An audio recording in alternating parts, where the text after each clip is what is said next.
بسم اللہ الرحمن الرحیم۔ افطار پارٹی۔ ہمارے ایک قریبی عزیز ہر سال اپنے گھر میں افطار پارٹی کا اہتمام کرتے تھے۔ اس بار یہ انتظام ایک قریبی حال میں کیا گیا، لوگ بھی زیادہ بلائے گئے، سب ایک دوسرے سے ہنسی خوشی مل رہے تھے، خوشگوار ماحول تھا۔ افطار کا وقت ہوا تو میزوں پر کھانا چن دیا گیا، کھجور سے روزہ کھول کے کھانا تناول کیا گیا جو بہت مزیدار تھا۔ پھر اکثر مرد حضرات نماز پڑھنے مسجد چلے گئے اور گنتی کے صرف 3-4 عورتوں نے حال کے ایک تنگ سے کونے میں باری باری نماز مغرب ادا کی۔ باقی سب کو دیکھ کر لگ رہا تھا آج افطار پارٹی کی خوشی میں نماز معاف ہے، اور میں یہ سوچ رہی تھی کہ یہاں افطار پارٹی جب گھروں میں ہوتی تھی تو بے پردگی بھی نہیں ہوتی تھی، اور خواتین بھی ان کی کثیر تعداد افطار کے فوراً بعد نماز مغرب ادا کر لیتی تھی۔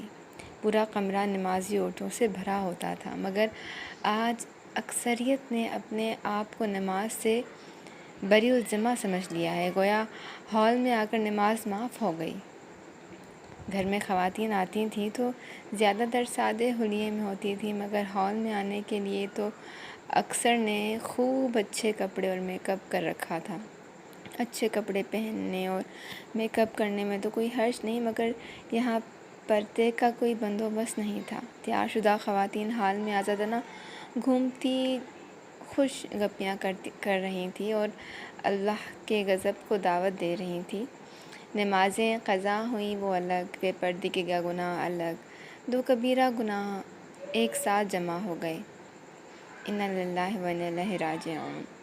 روزے داروں کو روزہ افطار کروانا یقیناً بہت ثواب کا کام ہے، مگر کیا اس کے کچھ حدود و قیود نہیں ہونے چاہیے؟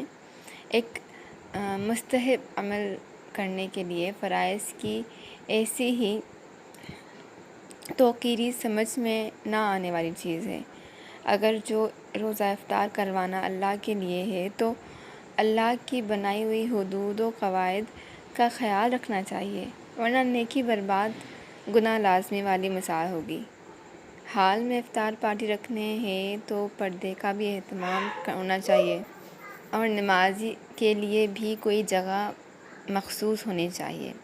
نیکی کے ذریعے اللہ کا قرب جب ہی مل سکتا ہے جب وہ نیکی اسلامی تعلیمات کے مطابق کی جائے۔ رمضان کا بابرکت مہینہ نیکیاں سمیٹنے کے لیے ہے، گناہوں میں اضافے کے لیے نہیں۔ کسی کی نیت پر اعتراض نہیں ہے۔ یقیناً بہت سارے لوگ واقعی اللہ کی رضا کے لیے دوست رشتہ دار کو افطار پارٹی دیتے ہیں اور اللہ کی رضا اور قرب حاصل کرنے کے لیے افطار کرواتے ہیں، اور یقیناً حدیث میں اس کے بڑے فضائل ہیں، مگر خیال رکھنا چاہیے کہ اس دوران کوئی کام خلاف شریعت نہ ہو۔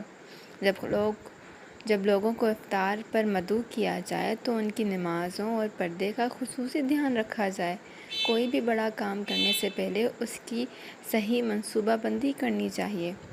کیا یہ اچھا ہوتا کہ حال انتظامیہ سے یہ بات کر لی جاتی کہ مردوں اور عورتوں کے لیے علیحدہ انتظام کیا جائے، بیچ میں پردہ لگا دیا جائے، اور خواتین کے حصے میں اتنی جگہ نماز کے لیے ضرور رکھی جائے کہ جس میں ایک وقت کم از کم 10-15 خواتین نماز پڑھ سکیں۔ جلد ہی سب کی باری آ جائے اور کسی کی نماز قضا نہ ہو۔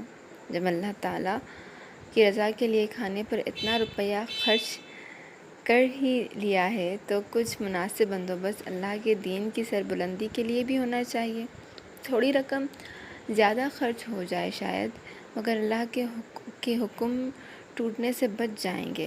ذرا سوچ لینا چاہیے، کہیں نفس و شیطان نیکی کے لبادے میں گناہ تو نہیں کروا رہے ہیں۔ شکریہ۔